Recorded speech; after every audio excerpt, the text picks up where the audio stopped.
오늘은 우리 교회 창립 75주년 기념 주일입니다. 언제 창립되었는지 날짜는 알 수 없으나 우리의 선배들이 11월 첫째 주일을 창립 기념 주일로 지키기로 해서 우리들이 이렇게 지키고 있습니다. 교회가 시작하는 역사는 사실 명확하게 말할 수 없는 일들이 많지요.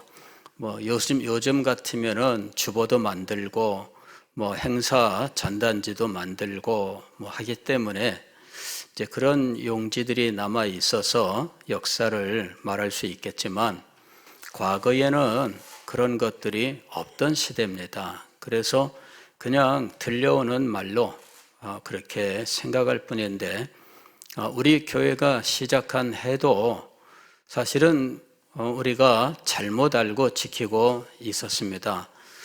우리는 1948년에 우리 교회가 세워진 줄로 알고 있었는데 그래서 우리가 이것을 70년 동안 그렇게 알고 지켜왔지요. 그랬는데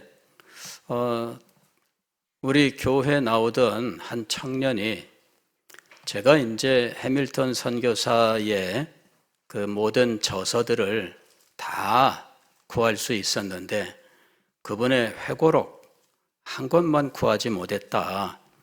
이제 이런 이야기를 설교 중에 했는데 이걸 기억하고 있다가 자기가 다니는 곳인데 그 교회사 교수인 이상규 목사님에게 마침 그 책이 있다는 사실을 듣게 되고 그리고 이제 그 책을 복사해서 저한테 가져다 주었습니다. 그래서 그 회고록을 찾아보니까 이분이 우리나라에 입국한 해가 1948년이 아니라 1949년이었다 하는 것을 알게 된 겁니다. 그래서 부랴부랴 그 해에 우리는 우리 창립 연도를 1949년으로 수정하고 70주년, 69주년인가요? 이거를 두 번 지키게 되는 상황이 돼버리고 말았습니다. 작년에 지켰는데 금년에 다시 또 지키는 이런 상황이 되었습니다. 그래도 감사한 거지요. 그 정도 자료를 우리가 확인할 수 있어서 그렇게 수정이 될 수 있었으니까 참 감사한 일입니다. 그래도 제가 설교 중에 말씀드렸던 이야기를 마음에 새기고 있다가 또 기회가 왔을 때 그 자료를 구해서 저한테 가지고 온 이 청년이 또 굉장히 귀중하지요.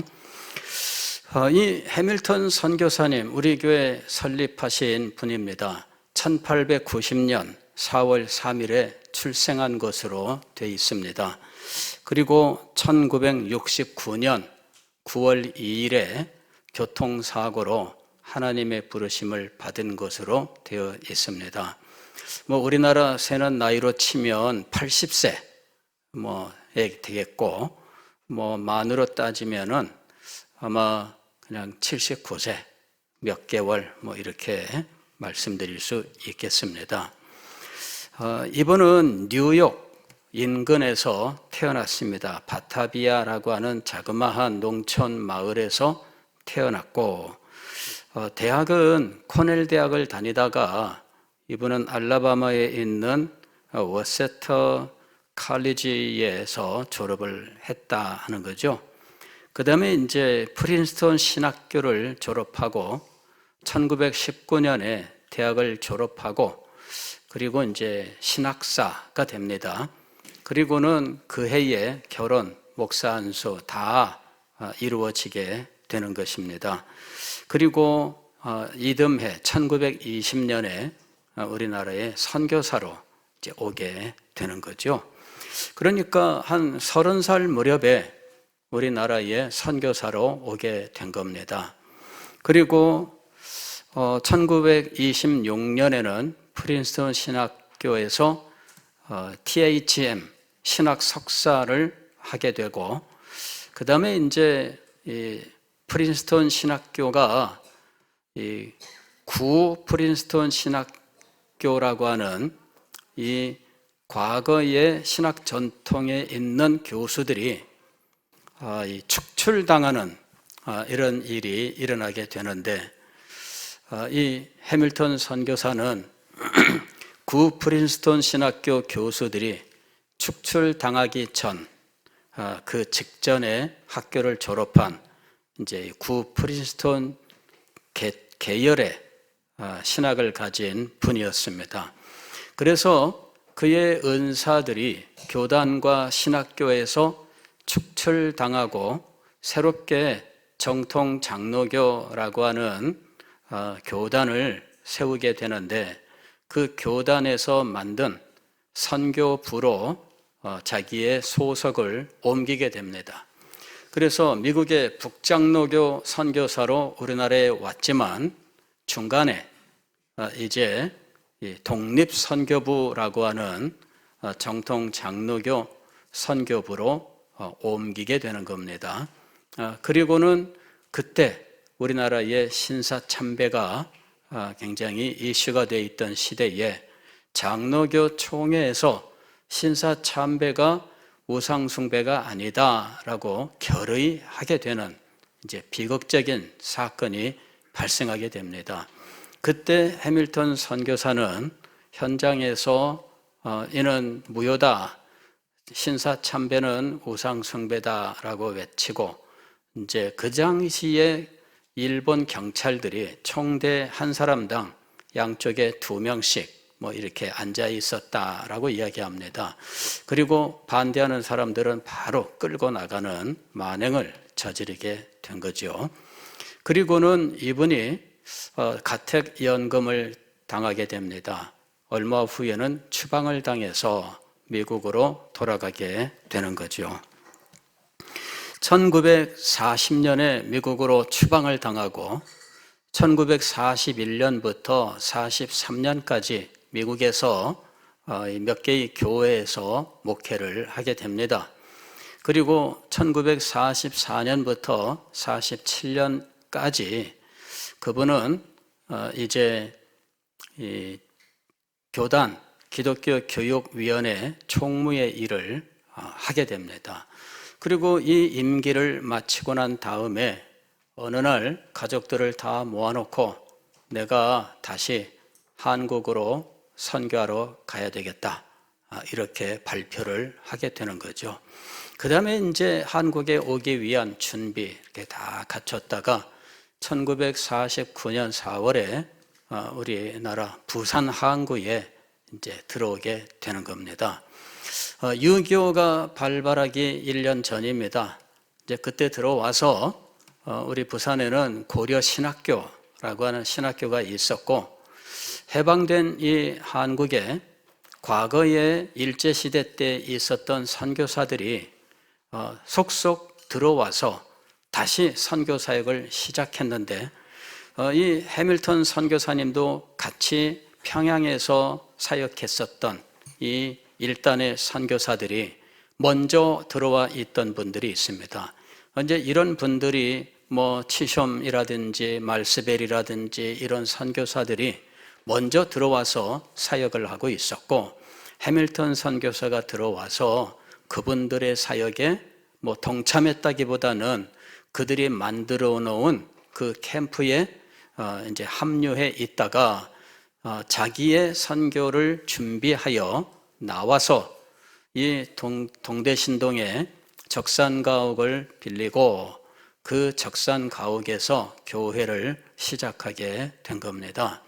1층은 넓은 홀을 가진 공간이고 2층은 방들이 있는 이런 집이었는데, 적산가옥이란 일본 사람들이 짓고 살던 집이 일본 사람들이 일본으로 간 다음에 남은 집을 말합니다. 이제 그 집을 한국 사람들이 불화받아 사용하고 했을 때 이걸 적산가옥이라 이렇게 부른 겁니다. 그래 거기에서 2층은 생활하는 이 공간으로, 그 다음에 또 주일날은 1층에서 주일학교와 그 다음에 이제 어른 예배로 이제 진행을 하게 된 겁니다.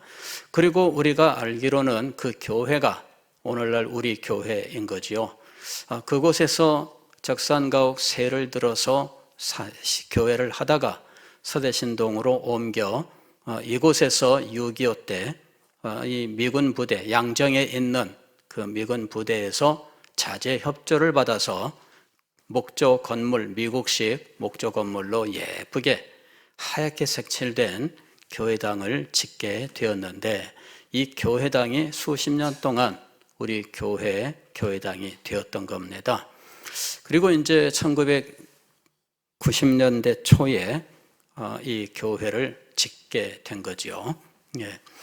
자, 이 선교사님은 우리나라에 다시 들어온 그 시점이 한국 나이로는 60세 이렇게 됐을 때입니다. 왜냐하면 1890년생이니까 49년에 들어왔으면 60년, 60세가 되는 거죠. 아마 59세에 우리나라에 들어온 것으로 되어 있습니다. 예. 그리고 얼마 있다가 6.25 그 도중에 이번은 이제 미군 당국에 의해서 이제 추방을 당하게 됩니다. 이제 그래서 우리 교회가 갑자기 목자 없는 교회가 돼버리는 이제 비극이 발생하게 됐습니다. 이분이 추방당하게 된 것은 평양에서 있었던 그 제자들 가운데에 이 전쟁 와중에 이 환차익을 노리고 이 달러와 한국 원화 이 환차익을 노리고 이렇게 저렇게 하는 이 사람들 중에 제자가 있어요. 이 제자를 믿고 통장을 넘겨줬다가 그만 환차익 노린 이 범죄로 이 수사를 받게 된 겁니다.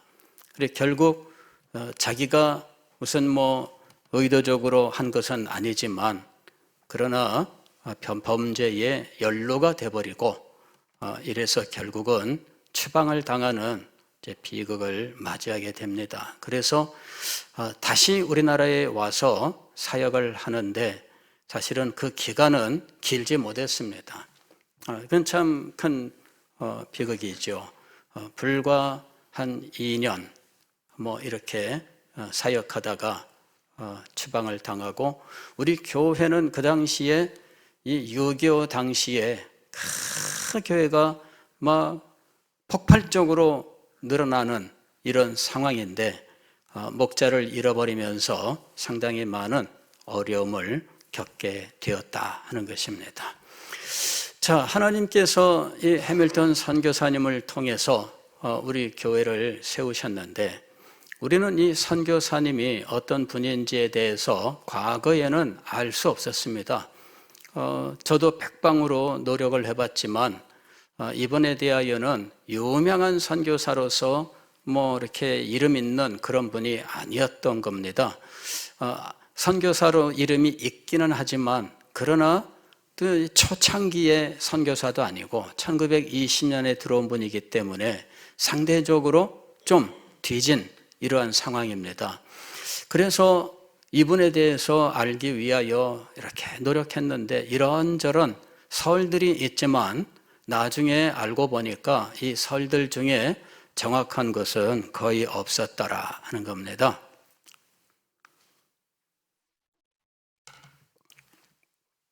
이런 설 중에 이분이 충일교회를 세운 것처럼 이렇게 되어 있는 자료도 있습니다. 충일교회는 오늘날 우리 부산 노회, 우리와 같은 서부 시찰의 부산 세광교회의 전 이름입니다. 그 교회가 충일교회였는데 세광교회로 이름을 바꿨고, 그 다음에 얼마 전에는 부산이라는 글자를 거기다 넣어서 부산 세광교회가 됐어요. 그리고 충일교회 이전에는 성경교회 이렇게 이야기를 했습니다. 성경장로교회. 근데 그거는 이 해밀턴 선교사 이전에 먼저 들어온 치숑 선교사와 말스베리 선교사가 했던 교회입니다. 그리고 후에 이 해밀턴 선교사님이 입국했을 때에는 거기서 잠시 함께 있다가 그분은 자기 사역을 준비하는 기간 동안 있다가 바로 몇 개월 후에 나와서 독립한 곳이 바로 우리 서대신 교회라는 것입니다. 자, 또 이제 이 부정확한 것은 이 말스베리 선교사와 우리 해밀턴 선교사님이 우리 교회를 세웠다 이렇게 얘기하는 겁니다.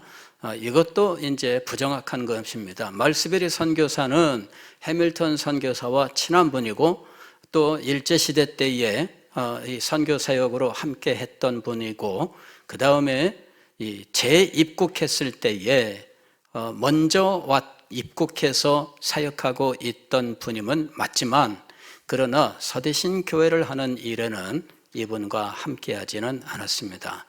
말스베리 선교사는 후에는 서울로 올라가서 사역을 했고 이분이 그 대한신학교 현재의 안양대학입니다.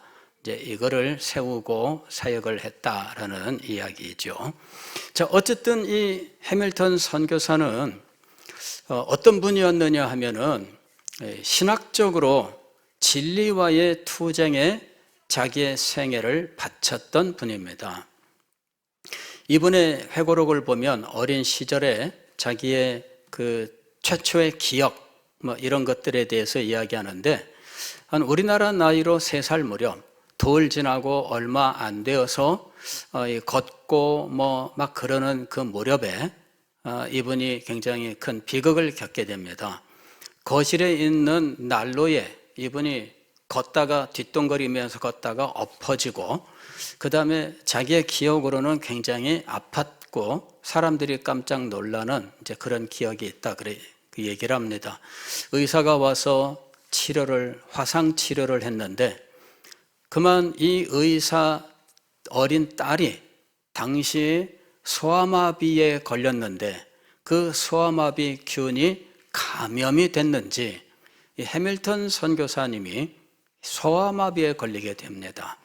그리고 소아마비 치료를 하느라고 열심히 했는데 이 치료가 다 됐다고는 해요. 됐다고는 하는데 이 아기를 걸음마를 시킨다고 걸음마 연습을 시키다가 발목이 탁 꺾이게 되는 거예요.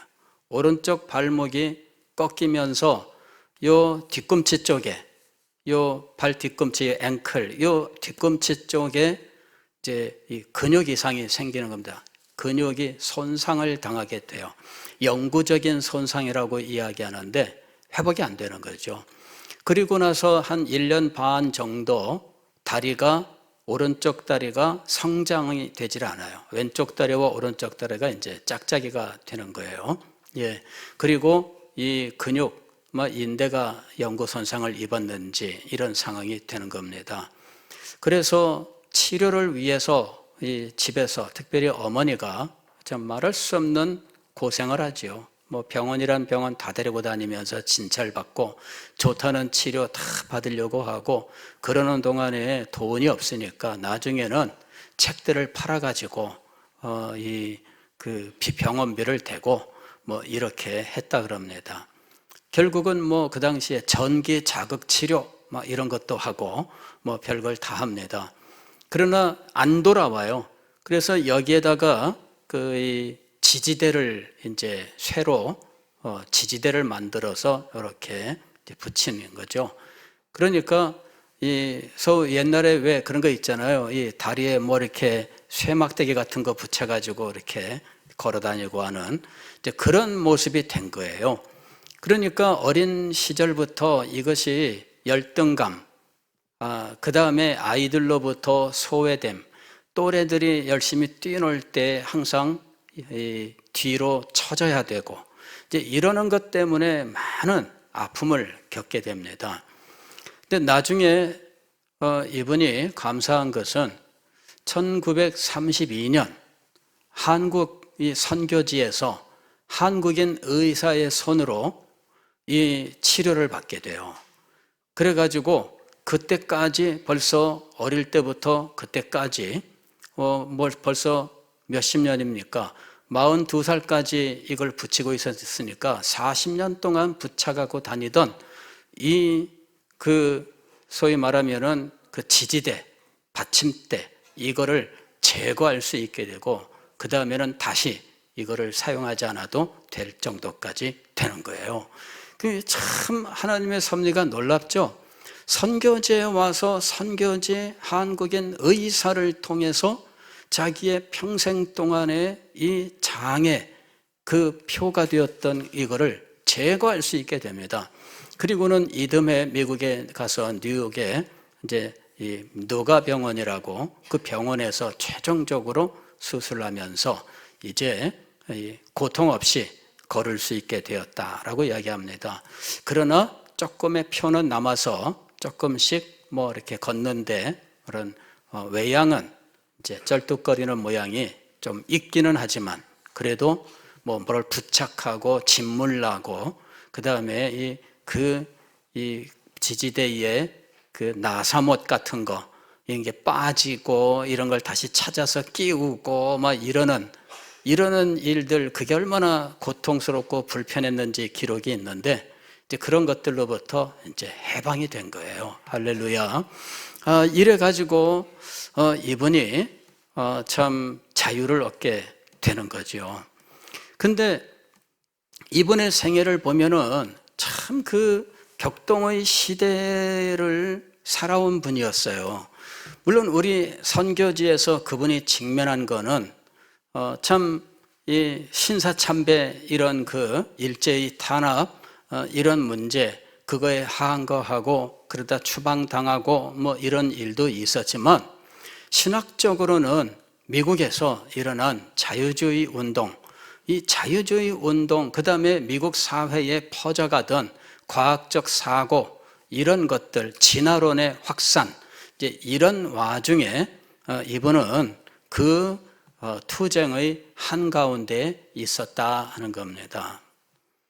이분이 미국에서 신학을 공부할 때에는 미국의 신학이 근본주의와 자유주의라고 하는 이런 진영으로 서로 대립하던 때입니다.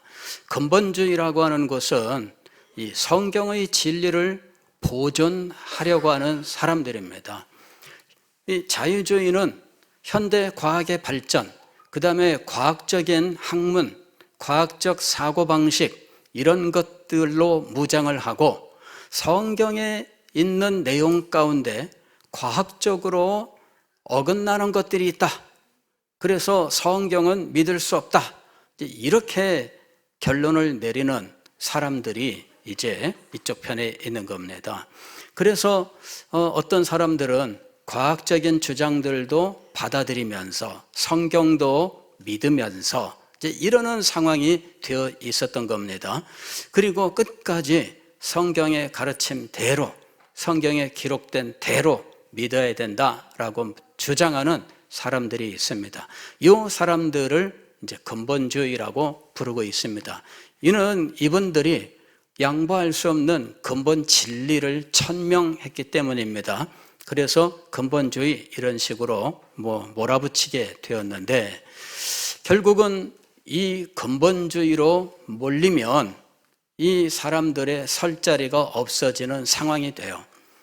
20년대 초까지는 총회 내에서도 이 사람들이 이겼어요. 그런데 어느 순간 갑자기 확 하고 세상이 변하는데, 총회에서 이 분들에 대하여 신학 사상을 검증하고 이 사람들을 오히려 배격하는 결정을 내리게 되는 겁니다. 그래서 그레샤 메이천이라든지 코넬리우스 반틀이라든지 이런 유명한 이런 개혁주의 신학자들이 프린스턴 신학교에서 이제 이 추방을 당하게 되는 거죠. 그리고 나서 교단으로부터도 이분들이 이제 제명을 당하는 이런 일들을 겪게 되는 겁니다. 그래서 신학적으로 패배하게 되는 겁니다. 패배하게 돼요. 근데 이 해밀턴 선교사는 어느 계열에 있었는가? 이분이 낸 그 저서가, 첫 번째 저서가 이제 The Basis of the Christian Faith라고 하는 겁니다.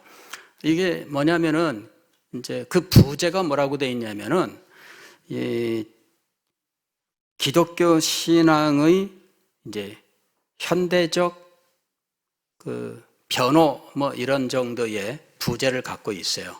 그러니까 이 Modern Defense of the Christian Faith라고 돼 있는데 이게 뭐냐면은 이분이 우리나라에 와서 이제 1년쯤 있다 보니까 이 학생들의 그 상황을 보니까 성경에 대하여 믿지 못하고 의심하고 하는 모습들이 있더라 하는 거죠.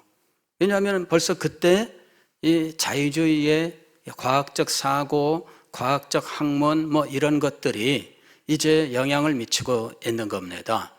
그래서 이분이 이런 그 성경에 대하여 의심하고 하는 이런 부분에 대하여 학생들에게 가르칠 교재가 필요하다, 책이 필요하다. 이래서 선배 선교사에게 이야기를 했습니다.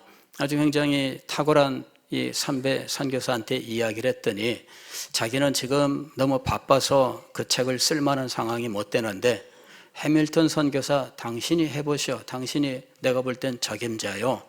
이래서 이 해밀턴 선교사가 나 같은 게 하다가 어느 날 마음속에 갑자기 마음에 불이 붙은 거예요. 내가 하자. 이래 가지고 이분이 현대의 심리학이라든지 뭐 생물학이라든지 혹은 진화론 이런 모든 문제들에 대해서 이제 연구를 하게 된 겁니다. 처음에 진화에 대해서 이분은 신학적 진화론 이거를 이제 받아들이고 있었어요. 다시 말씀을 드리면 하나님이 세상을 창조하되 진화가 일어나는 이 과정도 하나님의 창조다. 이제 이렇게 생각하는 것이죠. 그래서 이런 그 진화론을 수용한 이런 창조론을 가지고 있었습니다. 그런데 어떤 선교사님과 대화를 하다가 그분이 마침 생물학적으로 공부를 한 분인데 그렇지 않다라고 강하게 이야기를 하는 그 주장을 듣고 이분이 다시 진화론 공부를 하게 되는 거예요. 그리고 나서 결론 내리기를 진화론을 받아들이면 안 된다라는 것이죠. 그래서 이분이 확실하게 성경의 창조론을 믿는 이 자기의 신학적 입장을 분명히 하게 되는 겁니다. 그리고는 챕터 하나하나씩 써 나가는데 한국말을 지금 제대로 못하는 분이니까 영어로 씁니다. 한국 학생들에게 이 책을 교재로 가르쳐야 되겠는데 그러면 한국어로 이걸 번역을 해야 되죠. 그래서 학생들을 모색해 보니까 영어를 번역할 만한 학생이 없어요. 겨우 한 학생이 지원을 했는데 이분이 영어를 그냥 사전을 통째로 외워가면서 영어를 공부한 이런 분입니다. 이래가지고 자기가 원고를 쓰면 이분이 번역하고 해서 이제 몇 챕터 번역을 가지고 그 다음에 이 얘기를 들어보니까 너무 어렵다 그래서 정말 쉽게 그 다음에 분명한 표현으로 하면서 계속 노력을 해서 결국은 한국어 번역 이제 몇 챕터를 가지게 된 거예요. 그래 서울 쪽에 일이 있어 선교사 대회에 왔다가 다른 선교사들에게 나 지금 이런 거 하고 있습니다 하고 그 원고를 보여주니까 이제 그 선교사님들이랑 같이 활동하는 한국인 통역자들에게 이걸 원고를 보여준 거예요. 그랬더니 그분들이 평가가 이거 뭔 말인지 모르겠네요. 이게 이제 평가입니다. 한국어로 번역했지만 용어나 모든 문제들이 이게 지금 전혀 수준이 그만큼 안 됩니다. 이래 가지고 결국 이거를 한국어로 출판을 못하게 됩니다.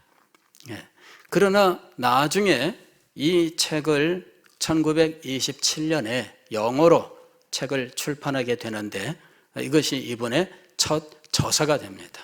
한국인 학생들을 위해서 그들이 겪고 있는 성경에 대한 의심을 제대로 가르쳐주고 해결하기 위하여 구상했던 교재가 한국어로 번역은 못했지만 나중에 영어로 나오게 되었고, 이것은 이분의 대표적인 저서의 하나가 되었다 하는 것입니다. 그리고 그 뒤에 이분은 진화론의 기초라고 하는 이 책도 쓰고요.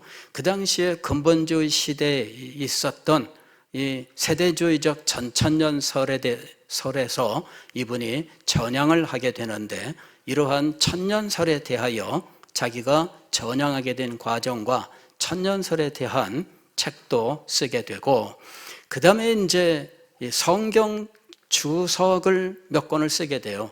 창세기 주석, 그 다음에 로마서 주석, 갈라디아서 주석 같은 것들이 이분이 쓴 주석입니다. 이제 이러면서 이분은 창세기 주석을 통해서 이제 이거는 벌써 이 한국어로 번역이 돼서 출판이 돼 있습니다. 제가 아주 오래된 30년대에 나온 이 창세기 주석 책을 정말 인터넷에서 수없이 검색을 해가지고 결국은 발견해서 그것을 구입해 놓고 있습니다. 언젠가는 우리 교회에서 해밀턴 선교사의 자료가 필요하게 될 것이다. 그래서 제가 모든 책을 미국에 다 헌책방 그 목록 뒤져가지고 그거를 미국에 직접 주문을 내고, 우리나라로 배송이 안 되는 책들은 미국에 있는 사람에게 보내서 그 사람이 대신 보내주는 이러한 방식으로 해서 책 전부를 다 구했어요.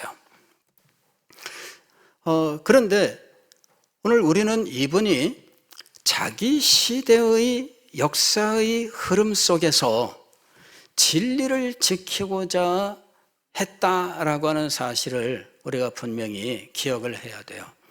과학적 사고에 대하여 그 학문이라고 하는 이름으로, 그리고 학문을 과학이라고 정의를 내리면서 신학을 과학에서 밀어내는 이러한 풍토 속에서, 그리고 이 사상이 일반인들에게 이제는 그냥 보편적이 되는 시대 속에서 그는 온몸으로 투쟁을 한 분이었습니다.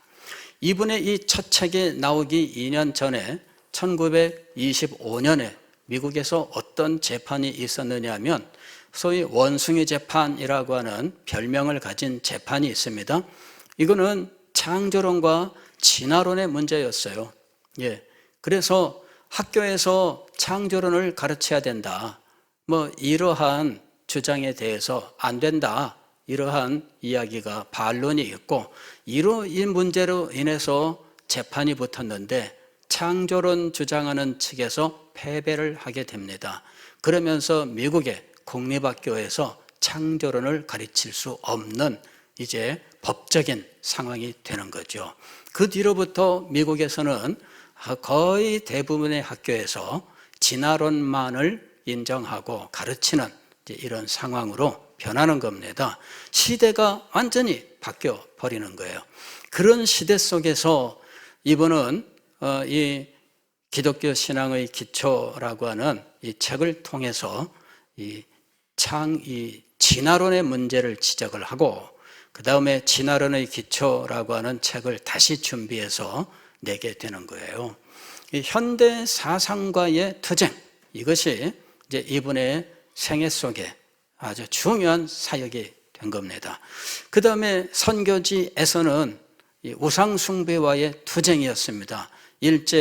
일본 제국주의가 이제 이 우상숭배로서 이 신사참배를 국민을 하나로 묶는 이러한 어떤 전제적 독재 수단으로 내세운 것이 신사참배입니다.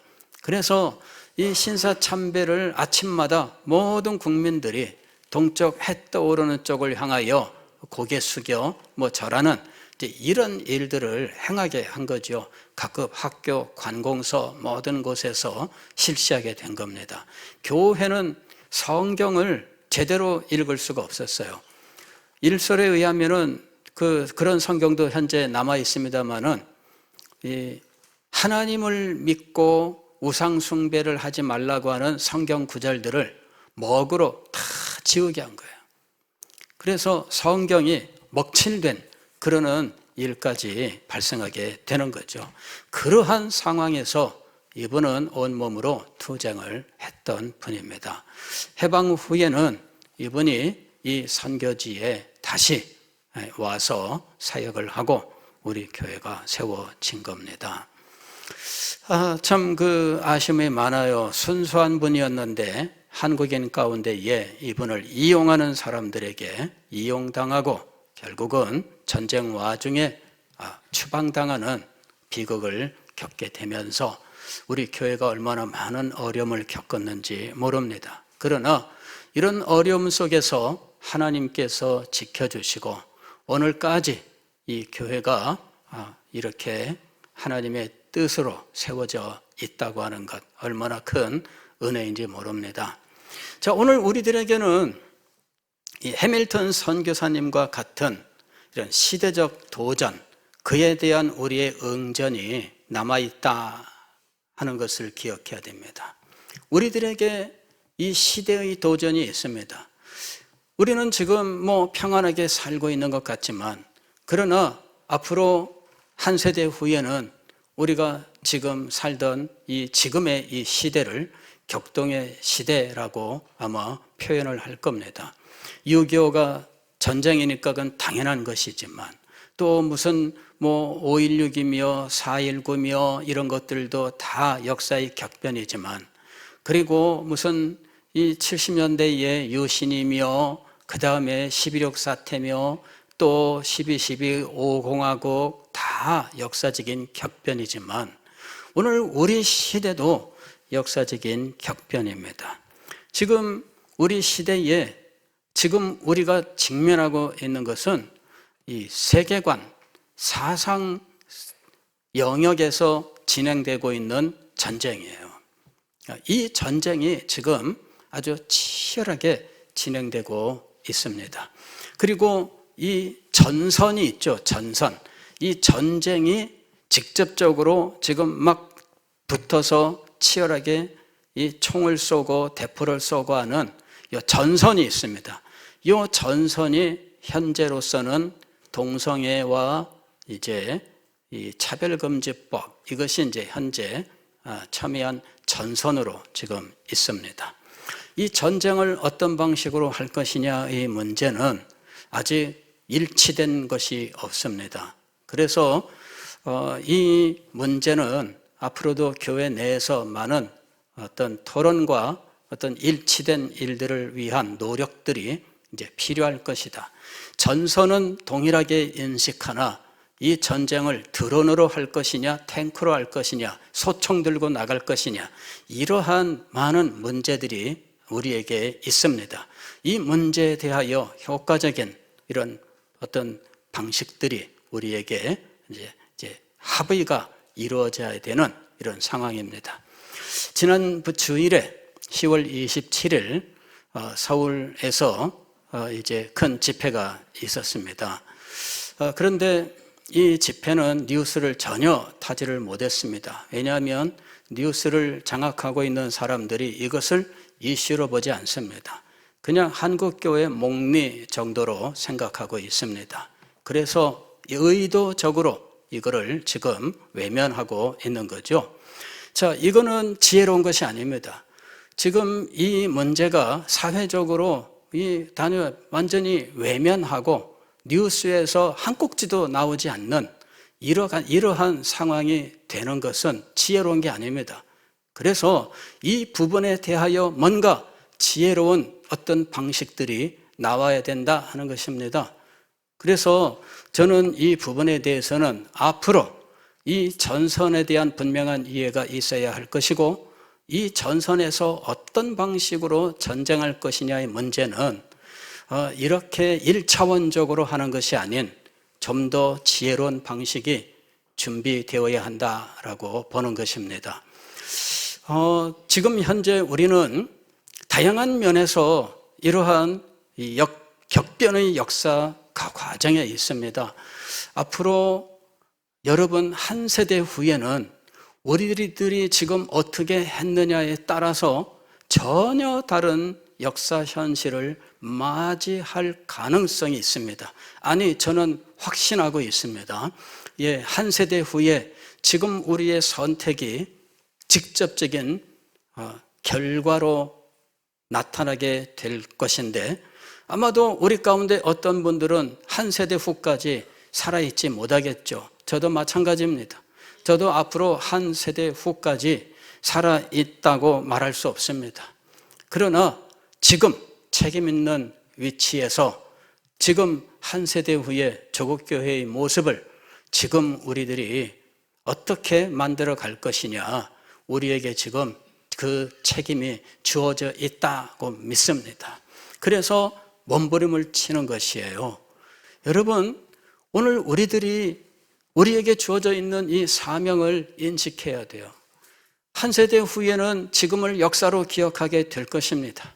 그리고 이 역사 속에서 우리가 어떻게 했는지에 대하여 후세의 사람들이 평가를 하게 될 것입니다. 그때 우리가 어떻게 했어야 되느냐? 여러분, 정말 지혜가 필요하고 용기가 필요한 것이에요. 그래서 정말 저는 우리 시대에 우리 교회가 그래도 우리가 할 수 있는 일들을 좀 해보자, 이런 마음을 갖고 있습니다. 여러분, 같이 했으면 좋겠어요. 우리가 가는 길이 정답이라고 말할 수 없겠죠. 누가 그렇게 정답이라고 채점을 할 수 있겠습니까? 그러나 우리는 최대한 생각하고 기도하고 용기를 내서 나가야 되는 겁니다. 그리하면 나중에 주님께서 그 길을 인도하실 줄 믿습니다. 이 시대도 전쟁이 벌어지고 있고 우리에게는 그곳에서 선택하고 용기 있게 나가야 될 사명이 주어져 있는 것입니다. 기도하겠습니다.